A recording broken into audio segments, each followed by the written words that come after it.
Okay, so this is kind of a fun one for me, and I'm also kind of laughing because this really sounds like a question I would have submitted for myself because I get to talk about something really fun that I did.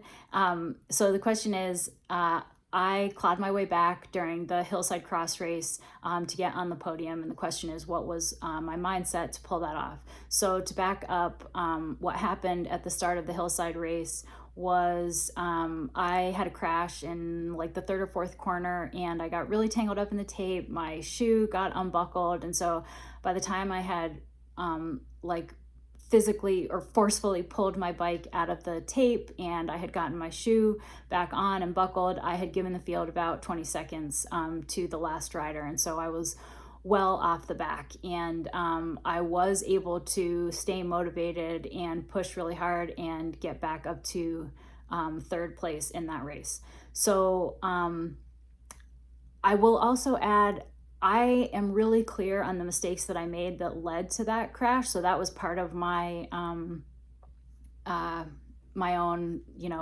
work after the race, which is I think I had the first call up and I lined up on the side of the inside corner of the first corner, which is a really kind of a cocky move because I really almost always line up on the side of the outside of the first corner if I have the choice, because that way you can take that corner really wide and carry speed, because other riders will go to the inside and you get pinched.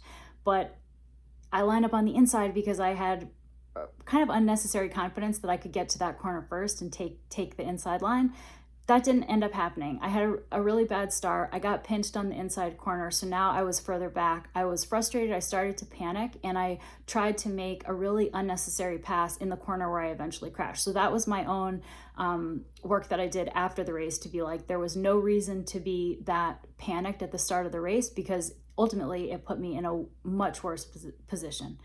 Backing up even further, my goals this year for cross, I was really clear that for every race, I was really focused on being willing to suffer really hard, because that is something that I suspect we all struggle with on some level, but particularly it's been something that I've had a hard time with. I think as I've transitioned more out of racing, I'm just less willing to kind of go as deep as you have to go in order to race well. And so I was doing visualization work the whole season to kind of get myself to be willing to do that for every race. So I was really focused on how hard I was going to go for every race, how deep I was going to go, and also on being really smooth with cornering.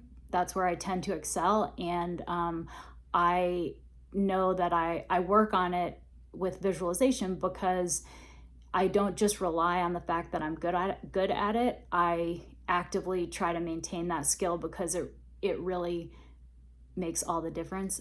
I mean, I don't think it's a secret, but I don't have the watts to compete at the front of the cross races, of our local cross races. I make up the time in the corners. So anyway, when I got into that place where the field was 20 seconds ahead, the back of the field was 20 seconds ahead, my first thought was, okay, well, I still want to get a hard workout. I'm here. I really like this venue. I can still ride hard. The rest doesn't matter.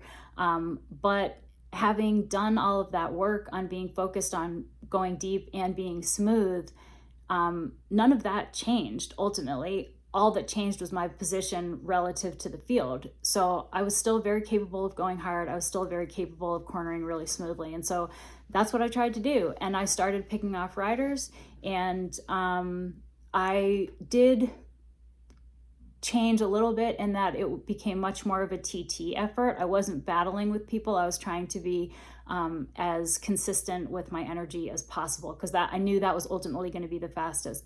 But as I continued to move up the field, it did there. Then I started to be battling with other riders, and I wasn't able to maintain that TT effort, and so it got a little bit harder to move up the field. It was motivating that I started to pick people off, but I got up to about sixth, and I had the distinct thought like, well, this is good enough. I mean, I came back. We actually had a record-breaking field that race. There were 15 women, which is the biggest that our local series has ever had. And so I got back up to 6 and I was like, this is good enough. Like I wouldn't have, this is all I really need to do. But I was really aware when I had that thought that I just caught myself having that thought, and I was like, there is no reason not to try. I have committed to myself that I'm gonna go really deep at every race, and so I might as well keep going really deep. I will add, at that point, all the pressure is off. There was no expectation for me to do anything at that race. So in some ways, that's a little bit of an easy place to be. And so I just didn't have anything to lose at that point. And, I was watching the splits to other riders. That's the upside of cross. You can really, given where the corners are, if you have a bike computer and you can see other riders, you can tell really easily what the splits are. And so as I was watching the splits coming down, I was getting motivated. And so I really just kept fighting, knowing that I didn't have anything to lose, and that the only way that I was going to be disappointed would be if I had backed off. So it did really help that I had been focused on those larger goals, because that stuff really didn't matter. Where I was in the field, those were completely separate from any outcome goal related to the race. So largely it's the work that I did before the race that kind of allowed me to stay focused in the race and be able to stay motivated and engaged and kind of keep fighting through the race.